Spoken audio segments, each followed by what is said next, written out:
Hey everybody, this is a real quick video in case you have a Raycon Impact Bluetooth speaker and you need to do a hard reset to the factory default settings on it.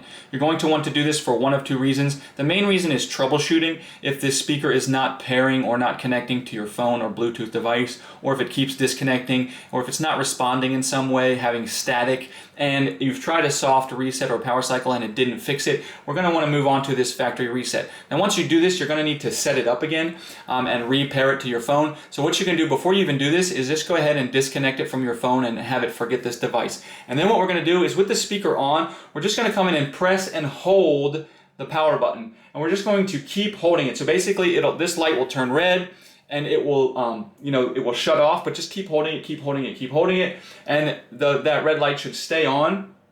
Keep holding it, keep holding it, keep holding it, and just keep holding this. It'll take about 10 to 15 seconds until the speaker will actually power off and then power back on. And you'll hear the power on prompt.